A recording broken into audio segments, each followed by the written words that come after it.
Rusiya dövlətindən heç bir hüquqi əsas olmadan insan oğurlanaraq gətirilib Azərbaycana. Biz hesab edirik ki, nəinki 2 dəfə, nəinki aşağı siniflərə, ümumiyyətlə 1-ci sinifdən 11-ci sinifə qədər bütün Talış regionunda, Talış məktəblərində Talış dili dərsləri, məsələn, heç olmasa əsas dil, ana dili dərsi keçirilməlidir. Təəssüf ki, sosial şəbəkələrin genişləndiyi bu vaxtda qəzetlərə maraq xeyli aşağı düşüb. Məsələn, İqbal Əbilovun həbsi göstərdi ki, artıq gənclərimizin böyük bir qismi, az-çox üzdə olan, hətta elmi tədqiqatçılar da geri çəkilib. Ümumiyyətlə, ölkədə bugün xeyli təəssüflər olsun ki, azad fikirli, azad mövqeli insanlara qarşı çox böyük bir təqiblər gedir.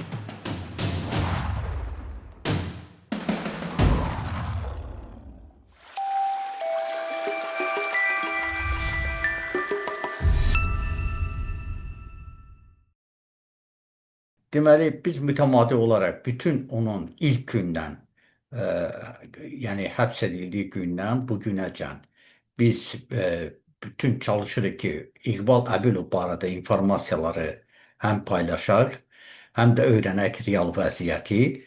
Yəni, hal-hazırda o göndərilib zona, yəni məhkəmə bitib. Deməli, qalıb Ali məhkəmə, Ali məhkəmədən öncə də Şirvan Apellyasiya Məhkəməsi ona 18 il verilmiş o cəza müddətini saxladı öz qüvvəsində və hal-hazırda da 12 saylı səhv etmirəmsə, cəza çəkmə müəssisəsində saxlanılır. Yəni, ailəsi ilə mütəmadi müəyyən əlaqələr saxlayır, yəni telefon əlaqələri, belə bu yaxınlarda da atası ilə səhv etmirəmsə görüşləri də olub. Təəssüflər olsun ki, heç bir xoş gözləntimiz yoxdur, necə ki, cəmi siyasi məhbuslarla bağlı. Yəni, əgər bir cəmi siyasi məhbuslarla bağlı bir xoş görüntü var idisə, şübhəsiz ki, bu İqbal Əbilovla da bağlı mümkün idi. Amma təəssüf ki, bu ümumilikdə, ümumiyyətlə siyasi məhbuslarla bağlı heç bir hələ ki, xoş bir nəticə yoxdur. Belə. Və biz də ümumi, yəni bu fonda, yəni bütün siyasi digər məhbuslarla birgə onun da ümidvarıq ki, əgər azad olunarsa böyük bir qismi İqbal Əbilov da orada ola bilər o siyahıda.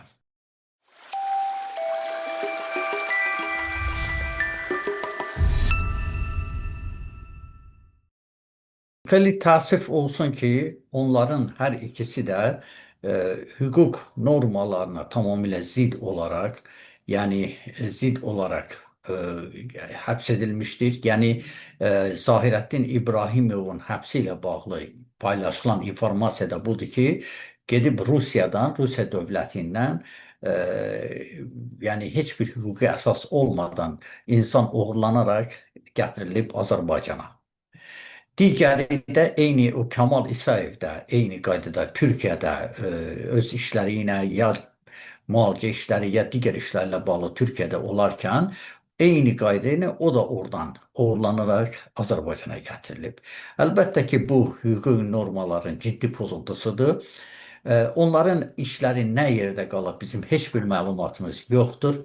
Çünki onların vəkilləri haqqında da heç bir informasiya paylaşılmayıb və hər ikisi də Dövlət Təhlükəsizlik Komitəsinin binasında saxlanılır. Bizim bildiyimiz məlumatlar, son məlumatlar da ancaq budur.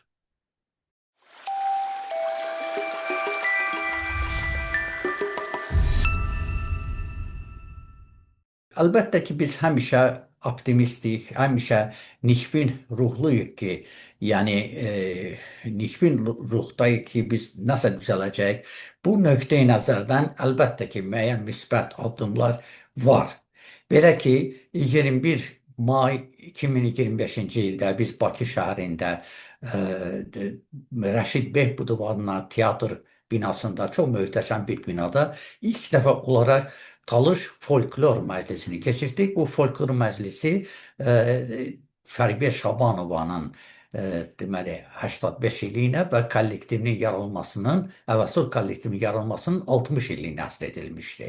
Yəni bu addım onu göstərdi ki, müəyyən hakimiyyət rəsmiləri bir addım ataraq bizə tərəf addım atıldı və bizim qarşımızda da Bakı Multikulturalizm Mərkəzi hətta belə tövsiyələr irəli sürdü ki, hani hər hansı bir tədbiriniz əgər olacaqsa, biz buna dəstək olmağa, yəni mənəvi dəstək olmağa hazırıq. Yəni bu nöqteyi nəzərdən biz deyə bilərik ki, müəyyən addım yəni atıldı. Və inşallah biz niyyətimiz var ki, bu ildə böyük bir sıra belə tədbirlər keçirilsin.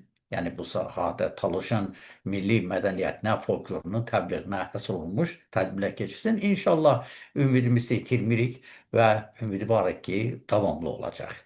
Təhsil sahəsində bəli bir neçə il bundan əvvəl dərsliklər buraxıldı. Yəni 1-4-cü sinif. Lakin bu təkrar edirəm. Dərslik yenə də həftədə 1 saatdır, bir kurs. Əslində 2 saat olmalı idi. Həftədə onun 1 saatını fakultativ ediblər. Lakin bu əlbəttə ki, bu doğru deyil. Biz hesab edirik ki, nəinki 2 dəfə, nəinki aşağı siniflərə, ümumiyyətlə 1-ci sinifdən 11-ci sinifə qədər bütün Talış regionunda, Talış məktəblərində Talış dili dərsləri, məsələn, heç olmasa əsas dil, ana dili dərsi keçirilməlidir. Dil, ədəbiyyat fənlərindən keçirilməlidir. Əlavə daxil edilməlidir. Bundan başqa biz hesab edirik ki, ayrıca ümumiyyətlə kollecdə, yəni kollec var, Lənkəranda, Astradada var, pedaqoji kollec. Heç olmasa bu kollecin xüsusi fakültələri olmalıdır, Talış dilinin tədrisi ilə bağlı. Lənkəran Dövlət Universitetində ayrıca bir fakültə və yaxud kafedra olmalıdır, milli azlıqların tədqiq edilməsi kafedrası və orada da müəllimlər hazırlanmalıdır. İndiyə qədər Azərbaycanda təəssüf ki, nə pedaqoji universitetlərdə, nə digər universitetlərin, nə yerli regionda belə bir kafedralar, fakültələr yoxdur. Ona görə də əlbəttə ki, bu qənaət qane edici deyildir bir mənalı şəkildə.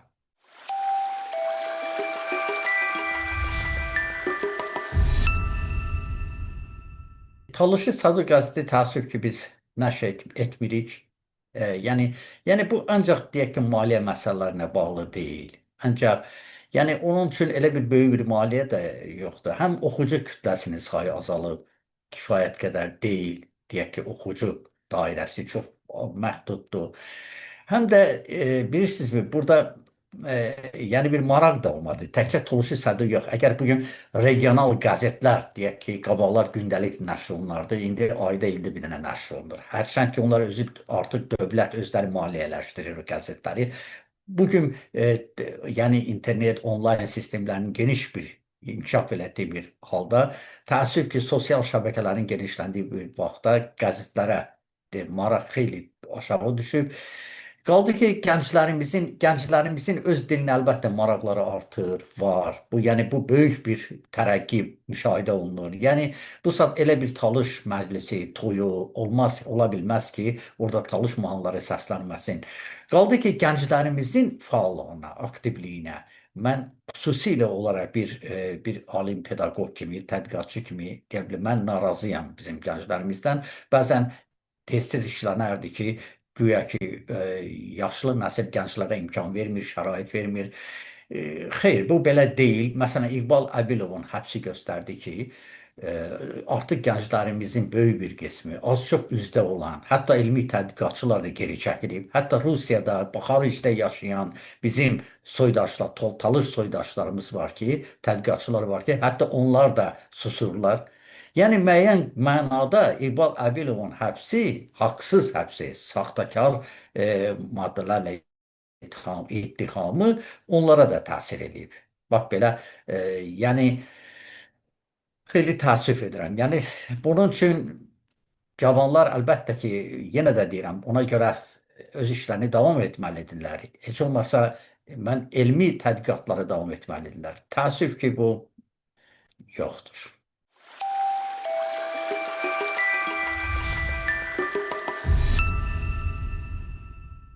Ümumi bircə fikir deyə bilərəm ki, həbs edilən bütün istər Toplum TV'nin jurnalistləri, istər Əhməd Məmmədlinin, istər digər bütün bu işlərlə bağlı mən bir sıra məhkəmələrdə olandan sonra bir mənalı şəkildə qət elədim ki, bunlar hamısı sifarişli, qondarma ittihamlarla həbs edilmiş insanlardır, vətəndaşlardır.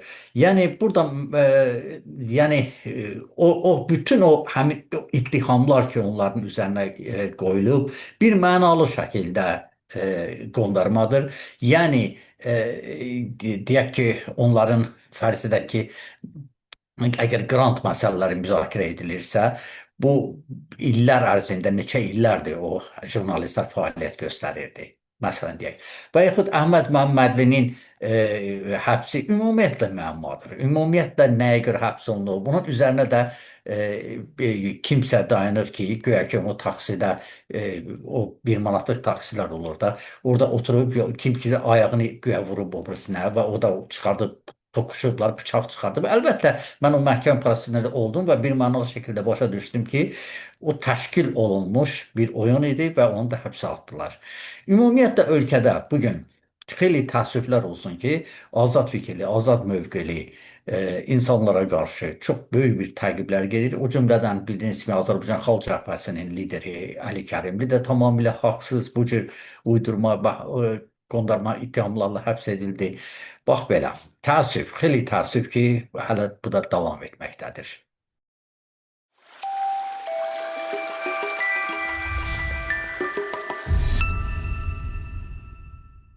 Penitensiar xidmətinin rəisi dəyişilib, indi hal-hazırda yenisidir və o yeni gələn rəhbər qismən fərqli insandır və mən ümidvaram ki, müəyyən müsbət mənada müəyyən fərqli addımlar atılacaqdır.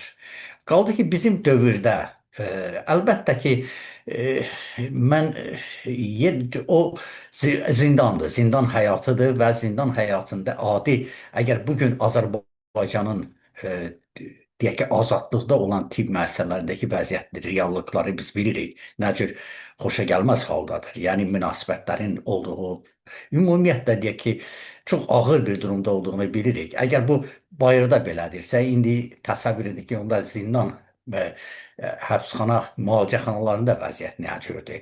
Amma bu, yəni daha ağır bir durumda olar. Amma burada bizim siyasi məhbuslarımızın rolunun böyük rolu ola bilər təkmilləşdirilmə işində.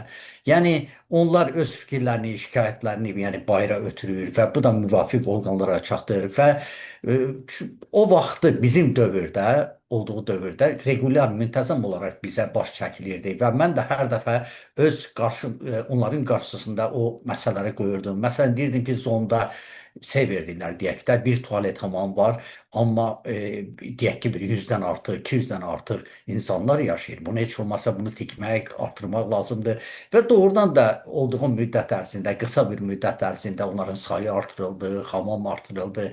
Yəni bugün siyasi həmin o jurnalistlərimiz, bizim o siyasi baxışlarına görə həbs edilmiş dostlarımız, kollegalarımız indi qarşılarına yeni bir vəzifə durur. Yəni onlar o həmin yerdə də öz fəaliyyətlərini davam etdirməlidirlər və bu şəraitin yaxşılaşdırılması üçün də əlindən gələni etməlidirlər. Necə bayırda edirdilər, davam edirdilər. İndi talehin hökmü ilə onlar ora düşüb öz missiyalarını içəridə də davam etməlidirlər.